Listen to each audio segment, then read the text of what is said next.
श्रीगुरुभ्यो नमः। श्रीकृष्णाय परमात्मने नमः।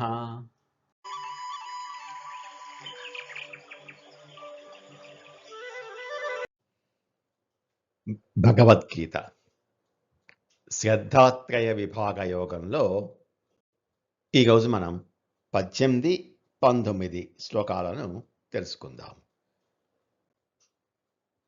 ఇంతకు ముందు శ్లోకంలో ఎటువంటి స్వార్థము కోరికలు లేకుండా భగవంతుని మీద స్వచ్ఛమైన ప్రేమతో చేసే సాత్వికమైన తపస్సు గురించి తెలుసుకున్నాం కదా.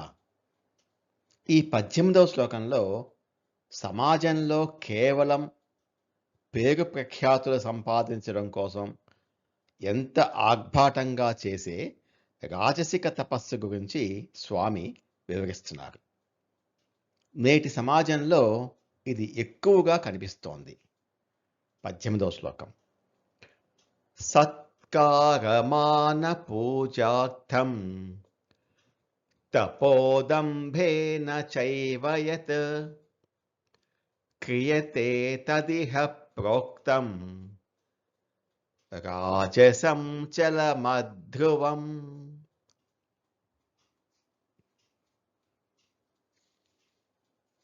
రాజసిక గుణం ఉన్నవారు చేసే పుణ్యకార్యాలు, మంచి పనుల వెనక ఉన్న అసలు స్వభావాన్ని వివరిస్తున్నారు.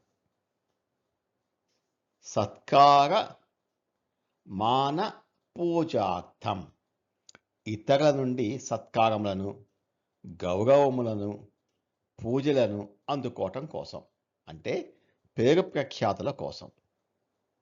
వీళ్ళు గుడి కట్టించినా, అన్నదానం చేసినా, ఇంకేదైనా పెద్ద పూజ చేసినా అది దేవుడి మీద భక్తితో కాదు. దానికి బదులుగా సమాజం తమకు సత్కారం అంటే శాలువాలు కప్పి సన్మానం చేయటము, మానం అంటే నలుగురిలో గౌరవము, పూజ అందరూ తమను దేవుడిలా కీర్తించడం చేయాలనే స్వార్థంతో చేస్తారు.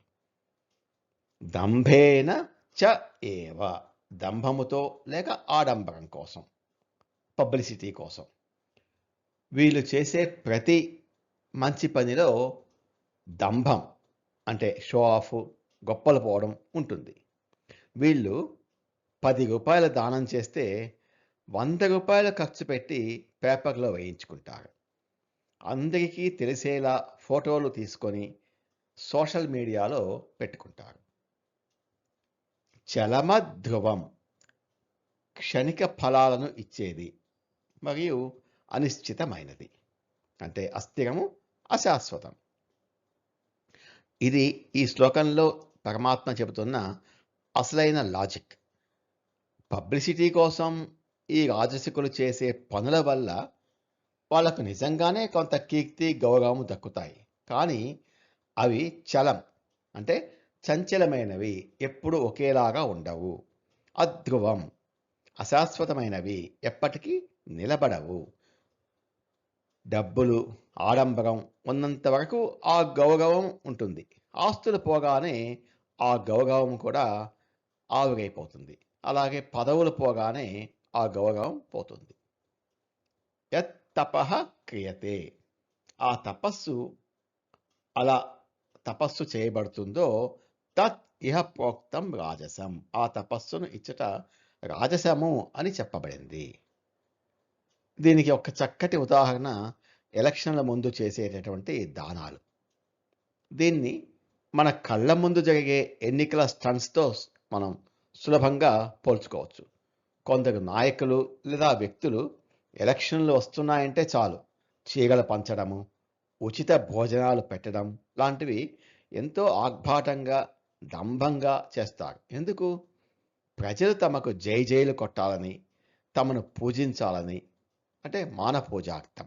కానీ ఆ ఎలక్షన్లు అయిపోగానే వాళ్ళు చేసిన ఆ హడావిడి, వాళ్ళకు వచ్చిన ఆ క్రేజ్ అంతా 2 రోజుల్లోనే మాయమైపోతాయి. అప్పటిదాకా దండలు వేసిన జనాలే తర్వాత వాళ్ళను పట్టించుకోరు. దీన్నే చలమధ్రువం, అశాశ్వతం అంటారు. రాజసిక తపస్సు యొక్క ఫలితం కూడా సరిగ్గా ఇంతే. భగవంతుడు ఎప్పుడు మన పనిని చూడడు. ఆ పని వెనుక ఉన్న మన మనస్సును అంటే ఉద్దేశ్యాన్ని చూస్తాడు. పబ్లిసిటీ కోసం, పేపర్‌లో ఫోటోల కోసం, నలుగురు మెచ్చుకోవాలని అహంకారంతో చేసే మంచి పనులు అంటే ఈ రాజసిక తపస్సులు దేవుడి ఖాతాలో ఎప్పటికీ జమ అవ్వవు. ఆ కీర్తి ఒక నీటి బుడగ వంటిది అంటున్నారు శ్రీకృష్ణ పరమాత్మ. సత్కారమాన పూజార్థం తపోదంభేన చైవ యత్ క్రియతే తదిహ ప్రోక్తం రాజసం చలమధ్రువం. సమాజంలో ఇతరుల చేత సత్కారాలు, సన్మానాలు, గౌరవ మర్యాదలు మరియు పూజలు అందుకోవాలనే ఉద్దేశంతో కేవలం ఆడంబరము, దంభము, గర్వం కోసం ఆచరించే తపస్సును రాజసిక తపస్సు అని అంటారు. ఆ తపస్సు వల్ల వచ్చే ఫలితము అస్థిరమైనది మరియు అశాశ్వతమైనది. దానికి నిలకడ ఉండదు అంటున్నారు శ్రీకృష్ణ పరమాత్మ. 19వ శ్లోకం. ఈ 19వ శ్లోకంలో అత్యంత ప్రమాదకరమైన మూర్ఖత్వంతో కూడిన తామసిక తపస్సు గురించి వివరిస్తున్నారు. సమాజానికి అలాగే తనకు తాను కీడు చేసుకునే ఈ తపస్సు ఎంత భయంకరమైనదో ఈ శ్లోకం తెలియజేస్తోంది. మూఢగ్రాహేణాత్మనో యత్ పీడయా క్రియతే తపః పరస్యోస్యాదనార్థం వా తత్తామసముదాహృతం. కొందరు అజ్ఞానులు భక్తి పేరుతో చేసే మూర్ఖపు పనులను గురించి వివరిస్తున్నారు. మూఢగ్రాహేణ మూర్ఖపు పట్టుదల, అజ్ఞానము, మొండి పట్టుదల ఇవి. వీరికి ధర్మం పట్ల, భగవంతుని పట్ల సరైన జ్ఞానం ఉండదు. ఎవరో దొంగ బాబాలు లేదా అజ్ఞానులు చెప్పిన మాటలు విని మూఢనమ్మకాలతో అదే కరెక్ట్ అని గుడ్డిగా నమ్మి మూర్ఖంగా ప్రవర్తిస్తారు. ఆత్మనః పీడయ తన మనోవాక్కాయములను బాధ కలిగించున్నది అంటే తన శరీరాన్ని హింసించుకోవటం. దేవునికి పూజ చేస్తే ప్రశాంతంగా ఉండాలి కానీ వీళ్ళు దేవుడు ఏదో వరాలు ఇచ్చేస్తాడని ఆశపడి రోజుల తరబడి అన్నం నీళ్లు మానేసి, లేకపోతే శరీరం మీద కొరడాలతో కొట్టుకుంటూ, లేక సూదులతో గుచ్చుకుంటూ, లేక నిప్పుల మీద నడుస్తూ తమ శరీరాన్ని తామే చింతహింసలో పెట్టుకుంటారు.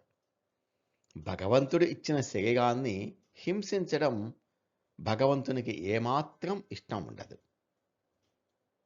పరస్య ఉత్సాదనార్థం వా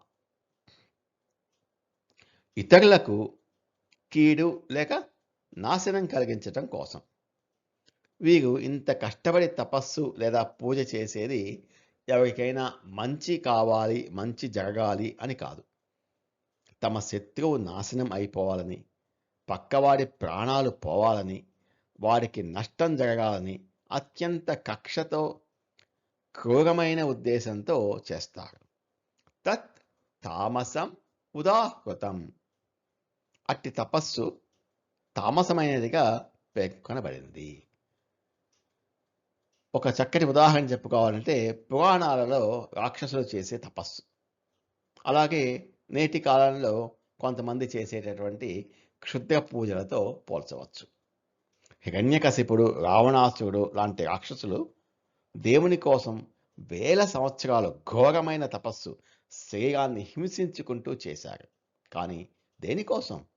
ముల్లోకాలను నాశనం చేయటానికి, ఇతరులను హింసించటానికి, ఇంద్రలోకాల్ని పరిపాలించటానికి.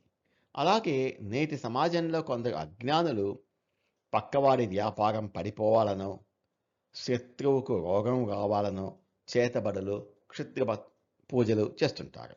అందులో జంతు బలులు ఇచ్చి పాపాలు మూట కట్టుకుంటారు. ఇదంతా ఈ భయంకరమైన తామసిక తపస్సే అంటున్నారు పరమాత్మ. భగవంతుడు ప్రేమ స్వరూపుడు. మనం మన శరీరాన్ని హింసించుకుంటే ఆయనకు ఆనందం కాదు కదా, కోపం వస్తుంది. అలాగే పక్కవాడికి కీడు జరగాలని కోరుకుంటూ చేసే ప్రార్థనలు దేవుని దాకా చేరవు. అవి తిరిగి ఆ పూజ చేసిన వాడినే నాశనం చేస్తాయి. ఇలాంటి మూఢనమ్మకాలకు దూరంగా ఉండటమే నిజమైన జ్ఞానము అంటున్నారు శ్రీకృష్ణ పరమాత్మ. మూఢగ్రాహేణాత్మనో యత్ పీడయా క్రియతే తపః పగస్య ఉస్యాదనార్థం వా తత్తామసముదాహృతం. మూర్ఖమైన పట్టుదలతో, అజ్ఞానంతో తన శరీరాన్ని తాను కష్టపెట్టుకుంటూ, హింసించుకుంటూ లేదా ఇతరులను నాశనం చేయాలనే దురుద్దేశంతో ఆచరించే తపస్సును తామసిక తపస్సు అని అంటున్నారు శ్రీకృష్ణ పరమాత్మ. నమో భగవతే వాసుదేవాయ. ఏతత్ ఫలం శ్రీకృష్ణార్పణమస్తు. స్వస్తి.